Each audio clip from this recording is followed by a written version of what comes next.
Fala pessoal, tudo bom com vocês? Pastor Cristo de novo na área, nessa manhã tão gostosa aí, que bom que você está aí nos assistindo. Quer dizer, manhã eu digo por causa do upload, né, que eu faço todas as manhãs e leitura toda manhã cedinho, para que você possa fazer parte. E que você seja transformado pelo lavar da palavra de Deus na sua vida. Isso é importante. Por isso que Deus me constrangeu para que nós pudéssemos ter esse momento de leitura, eu ter o meu momento de leitura para compartilhar com vocês. E isso está sendo muito gratificante. Estou com meu café gostoso. Café com um golinho de leite, sem açúcar, para que a gente possa ter uma manhã gostosa, né? Para começar o dia mais animado e realmente ser inspirado por Deus para uma caminhada com Ele na leitura da palavra de Deus. E estamos aí com a nossa leitura 365 dias, fico muito feliz que você está aí. Vou deixar um cardzinho aqui de uma tabela, de um vídeo que você pode fazer o download de uma tabela, a tabela cronológica do Antigo Testamento, para que você entenda do que se trata a nossa leitura e os profetas e os reis e crônicas que nós já lemos e agora estamos entrando em Neemias. Já lemos Esdras e agora nós vamos ler Neemias. Então, sem mais delongas, bora para cima na nossa leitura.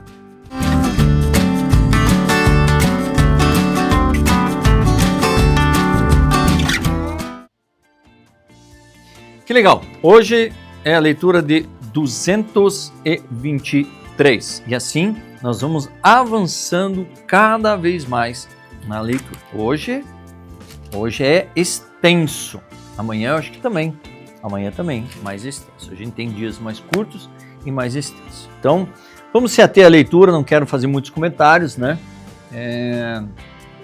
E estamos focados na leitura. E agora nós vamos ver a história de Neemias, aquilo que é relatado sobre a reconstrução dos muros. Beleza? Abriu lá, Neemias 1 a 3, 14. Palavras de Neemias, filho de Acalias, no mês de Quisleu, no 20º ano, quando eu estava na cidade de Suzã, veio Anani, um dos meus irmãos, com alguns homens de Judá. Então lhes perguntei a respeito dos judeus que escaparam e que sobreviveram ao exílio e a respeito de Jerusalém. E eles me responderam: os restantes, os que sobreviveram ao exílio e se encontram na província, estão em grande miséria e humilhação. As muralhas de Jerusalém continuam em ruínas e seus portões foram destruídos pelo fogo. Quando ouvi essas palavras, eu me sentei, chorei e lamentei por alguns dias. Fiquei jejuando e orando diante de Deus dos céus. Eu disse: ó Senhor Deus dos céus, Deus grande e temível, que guardas a aliança e a misericórdia para com aqueles que te amam e guardam os teus mandamentos. Estejam atentos aos teus ouvidos e os teus olhos abertos para que atendas à oração do teu servo, que hoje faço diante de ti, dia e noite pelos filhos de Israel, teus servos. Faço confissão dos pecados dos filhos de Israel, os quais temos cometido contra ti. Eu e a casa do meu pai pecamos.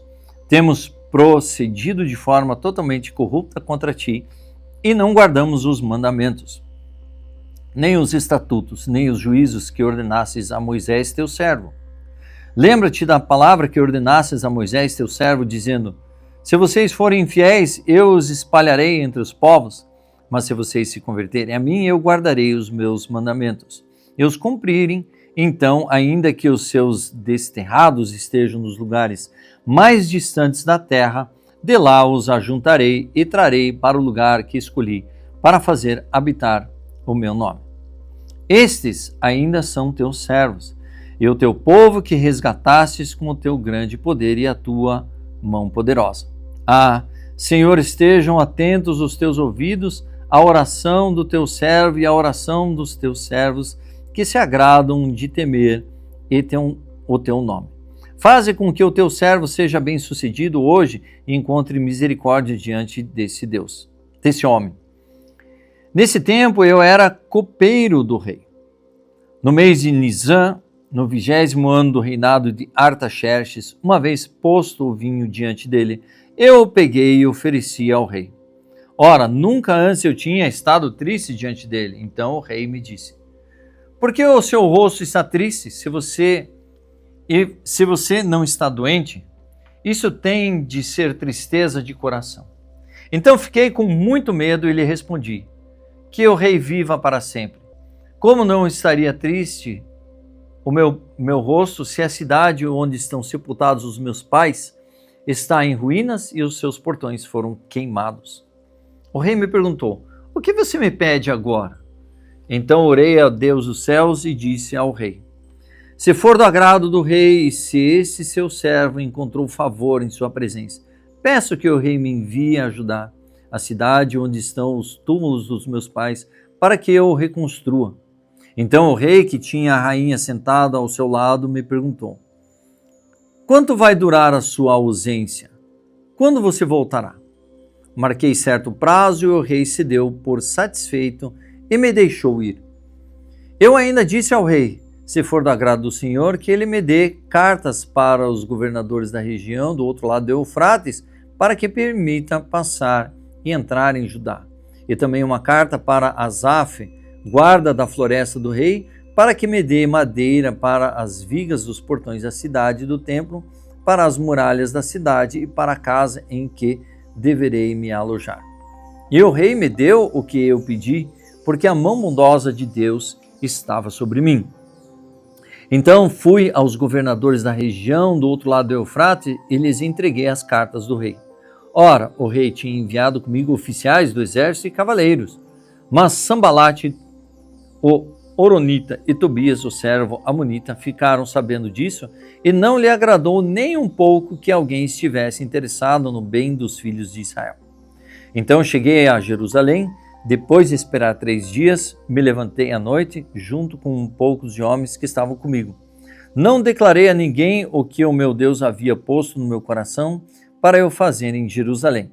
Não havia comigo animal algum, a não ser o que eu montava. Na noite, saí pelo portão do vale em direção à fonte do dragão e ao portão do monturo, e inspecionei as muralhas de Jerusalém que estavam em ruínas e cujos portões tinham sido destruídos pelo fogo. Passei ao portão da fonte e ao tanque do rei, mas não havia lugar por onde o animal que eu montava pudesse passar. Subi à noite pelo vale, sempre inspecionando as muralhas. Voltei, entrei pelo portão do vale e fui para casa. Os magistrados não sabiam aonde eu tinha ido, nem o que tinha feito, pois até ali eu não havia declarado coisa alguma, nem aos judeus, nem aos sacerdotes, nem aos nobres, nem aos magistrados, nem aos demais que iriam fazer a obra. Então eu lhe disse: vocês estão vendo a miséria em que nós estamos. Jerusalém em ruínas e seus portões destruídos pelo fogo. Venham, vamos reconstruir as muralhas de Jerusalém para nos livrarmos dessa vergonha. E lhes declarei com a mão bondosa do meu Deus, a mão bondosa do meu Deus havia estado sobre mim e também as palavras que o rei me havia falado. Então disseram: vamos nos preparar e começar a reconstrução. Então se prepararam para fazer essa obra, essa boa obra. Porém, quando Sambalate, o Hororita, e Tobias, o servo amonita, e um árabe chamado Gesem souberam disso, zombaram de nós e nos desprezaram, dizendo: o que é isso que vocês estão fazendo? Querem se rebelar contra o rei? Então lhe respondi: o Deus dos céus é quem fará com que sejamos bem-sucedidos. Nós, seus servos, vamos nos preparar e começar a reconstrução. Mas vocês não têm parte, nem direito, nem memorial em Jerusalém. Então o sumo sacerdote Eliasibe se levantou com os seus irmãos, os sacerdotes, e reconstruíram o portão das ovelhas. Eles o consagraram, colocaram os portões no seu lugar e continuaram a reconstrução até a torre de Sem e a torre de Ananel. Ao lado dele trabalharam os homens de Jericó e ao outro lado deles Zacur, filho de Inri. Os filhos de Asená reconstruíram o portão dos peixes, colocaram as vigas e os portões nos seus lugares e com seus ferrolhos as trancas. Ao lado deles, quem fez os reparos foi Meremote, filho de Urias, filho de Cós, e ao lado desse Mesulão, filho de Berequias, filho de Mesezabel. Ao lado desse, Zadok, filho de Baná, fez os reparos. Ao lado desses, trabalharam os tecoitas, mas os seus nobres não se sujeitaram ao trabalho do seu senhor. Joiada, filho de Passeia, e Mesulão, filho de Besodias, repararam o portão velho, colocaram as vigas e os portões nos seus lugares, com os seus ferrolhos e as trancas. Ao lado deles trabalharam Melatias, Gibionita, e Zadom, Meronotita, homens de Gibeão e de Mispá, que pertenciam ao domínio do governador de além do Eufrates. Ao seu lado, quem fez os reparos foi Uziel, filho de Araías, e um dos ourives, e ao lado dele Ananias, um dos perfumistas. Eles restauraram Jerusalém até a muralha larga. Ao lado destes trabalhou Refaías, filho de Ur, governador da metade do distrito de Jerusalém. Ao seu lado, Gedaías, filho de Arumafe, fez os reparos em frente à sua casa. E ao seu lado, Atus, filho de Azabneias, fez os reparos. Malquias, filho de Arim, e Azube, filho de Pat-Moabe, repararam o trecho seguinte e a torre dos fornos. Ao lado deles, quem fez os reparos foi Salum, filho de Aloés, governador da outra metade do distrito de Jerusalém. Ele e as suas filhas. Anum e os moradores de Zanua repararam o portão do vale. Eles o reconstruíram, colocaram os portões no seu lugar, com os seus ferrolhos e as trancas, e ainda consertaram 500 metros de muralha até o portão de Monturo. O portão de Monturo foi reparado por Malquias, filho de Recabe, governador do distrito de Bet-Aquerem. Eles o reconstruíram, colocou os portões no seu lugar, com seus ferrolhos e as trancas. E assim começam as obras, né, de Neemias nos portões. Longo, mas a leitura ela acaba sendo um pouquinho mais fluida por causa da história que já é mais conhecida. 1 Coríntios 7, de 1 a 24. Quanto ao que vocês me escreveram, é bom que o homem não toque em mulher. Digo por causa da imoralidade, cada homem tem a sua esposa e cada mulher tem o seu próprio marido. Que o marido conceda à esposa o que lhe é devido e também de igual modo a esposa ao seu marido. A esposa não tem poder sobre o seu próprio corpo, e sim o marido. E também de igual modo o marido não tem poder sobre o seu próprio corpo, e sim a esposa. Não se privem um ao outro, a não ser talvez por mútuo consentimento, por algum tempo para se dedicarem à oração. Depois retomem a vida conjugal para que Satanás não tente vocês por não terem domínio próprio. E digo isso com concessão e não como mandamento. Gostaria que todos os homens fossem como eu. No entanto, cada um tem de Deus o seu próprio dom, um na verdade de um modo e o outro de outro. E aos solteiros e às viúvas, digo que lhes seria bom se permanecessem no estado em que também eu vivo. Mas se não conseguem se dominar, que se casem, porque é melhor casar do que arder em desejos. Aos casados, ordeno, não eu, mas o Senhor, que a mulher não se separe do marido. Não estou dizendo eu, Paulo diz assim, não digo eu, diz o Senhor. Se ela se separar, que não se case de novo, ou que se reconcilie com seu marido, e que o marido não se divorcie de sua esposa. Aos outros digo eu, não o Senhor. Agora, aos outros, agora eu estou dando conselho, não Deus. Se algum irmão estiver casado com uma mulher não crente, e essa concordar em morar com ele, não se divorcie dela.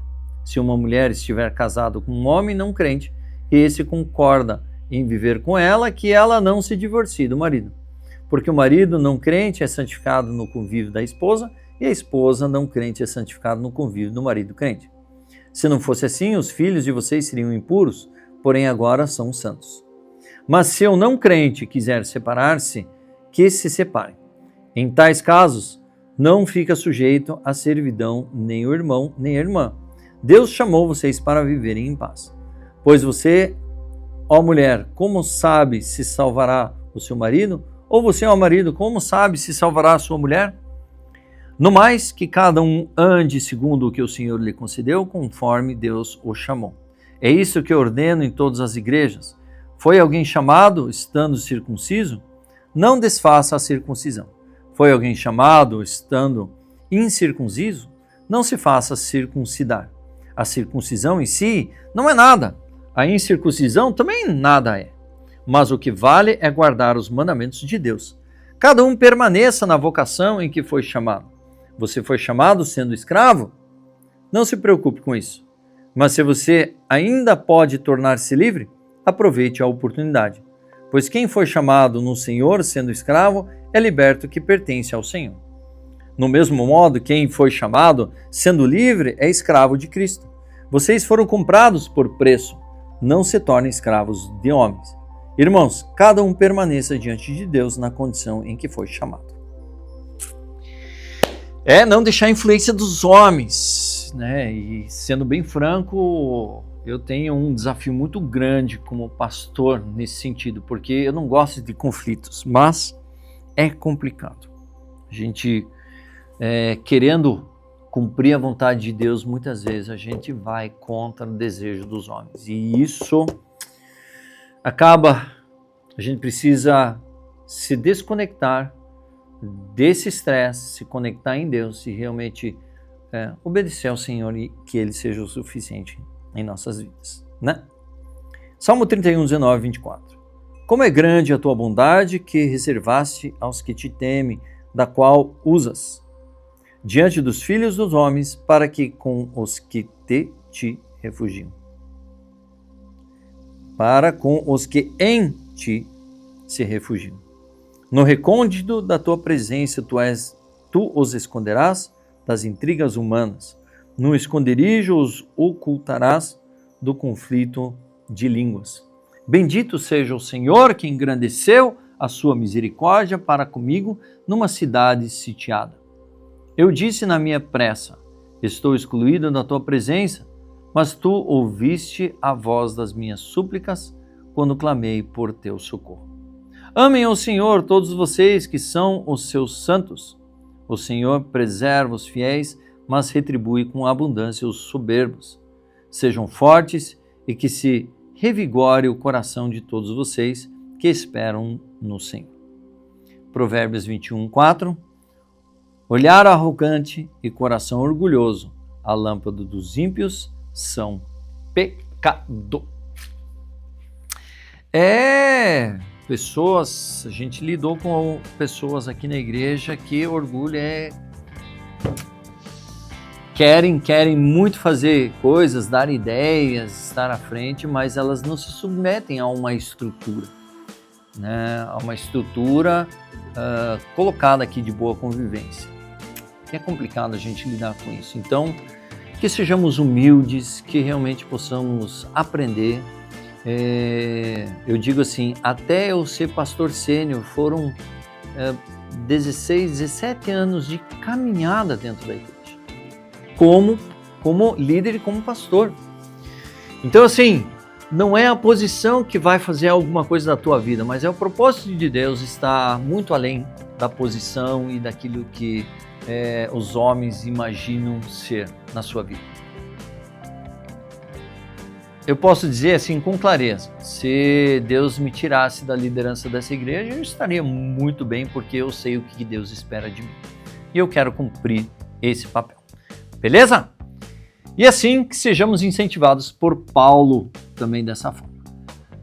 Eu sou o pastor Christopher, assine o canal, ative o sininho, dá um like, compartilhe, comente. E assim o YouTube vai entender que ler a Bíblia é importante para as pessoas. Deus abençoe, espero vocês na leitura de amanhã.